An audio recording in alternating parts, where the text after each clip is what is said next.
I think a catheter is easier. Yeah, I agree.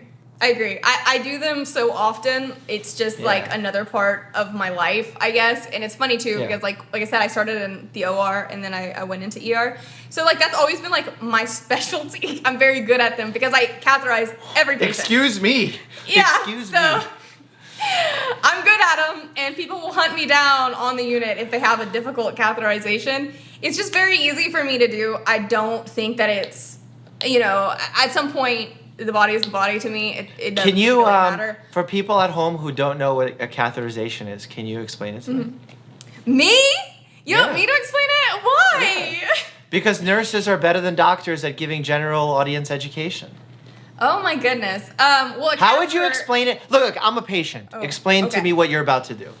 Okay. So I would usually like have my kit, so I would explain, like what it is and why. Like, because you're probably there because of some urinary retention issue and stuff like that. Basically, people come in, it's very hard, or there's some reason why they're unable to pee for themselves, or they may be having a procedure or something like that. So essentially what we do is we have like a very flexible tube that is inserted in, to your area so that we can help you relieve. And there's this catheter is attached to a bag, so that is going to be collecting the urine. So either male or female, you'll have a tube inserted inside of you, and we will be collecting your urine. And that is basically it's a sterile technique. What about the balloon? Tell them about the balloon.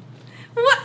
Okay, so with the catheter, you have a flexible catheter, and basically at the end of the tip of the catheter, there's a balloon. We inflate it with saline, so it's like a little balloon, and it will basically hold as like a little anchor point within the bladder. So whenever you have the catheter coming in, this catheter will not slide out then because the balloon is lodged at the base of the bladder.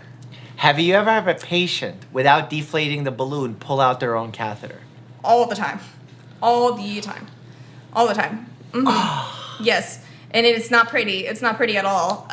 This is usually because, like, in the ER, we also have, like, quite a bit of different cases. People may not be fully oriented to what they're doing, and it's just, like, I don't understand what this is, and they can't stop, in the heat of the moment of these things going on, and it's, like, stimulus overload. They're pulling out everything. They're pulling out the IV. They're pulling out the catheter. It's just pure chaos at the moment, and it does happen. Even if you explain it to them, they may not be oriented enough to say, this is going to be very hurtful. I shouldn't do this. But that doesn't always necessarily stop. I'm going to ask you 2 number questions. Number 1, how many catheters do you think you've done in your lifetime? Oh my gosh. Oh my goodness. I don't even know if I can come up with a number for that. Like, I mean, because it's like, oh my goodness. Yeah, thousands upon thousands upon thousands upon thousands. I don't even know if I could even give you, like, I couldn't even probably tell you a number. You should change your like social media handles and call yourself the catheter doc. Yeah. You need or a catheter nurse. It's funny because I've had people come in, they're like, oh my god, this time that like they did this to me, like in the past, like I had to have a catheter, it was like the worst experience of my life. I was like, I got you, don't worry. Oh my god, what a good gaming tag. The catheter queen. People wouldn't even know like what that meant probably either. Queen Cath. Yeah, hey, I like the name of that. Okay, and then 1 to 10.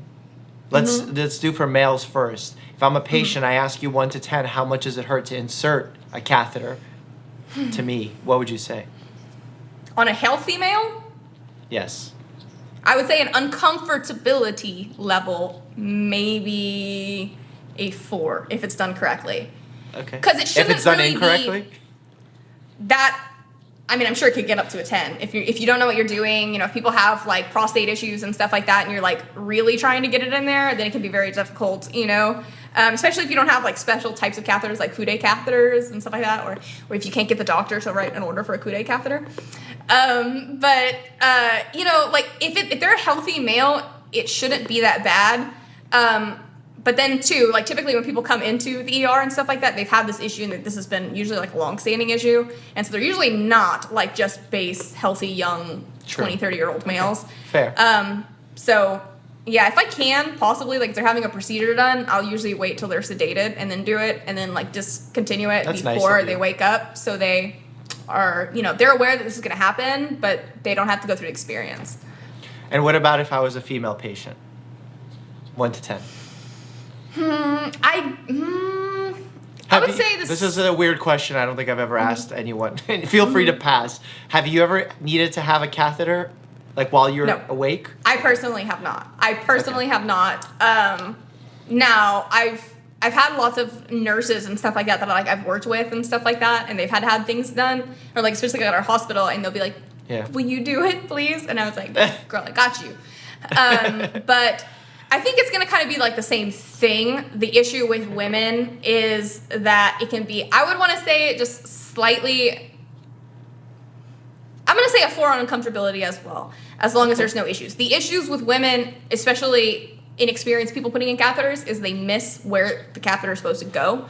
And that causes chaos, and like you can't, once you try once, you cannot reinsert the same catheter again, and then it's just uncomfortable for everyone involved. So I understand that, especially when I'm training young residents, and Yeah. I'll ask them, are you comfortable putting in this catheter? Have you done it before? And they say yes without being honest, and then they do, and then I find something like that happen. It's unfortunate. So we try and prevent that as much as possible. Okay. Well, enough catheter conversations.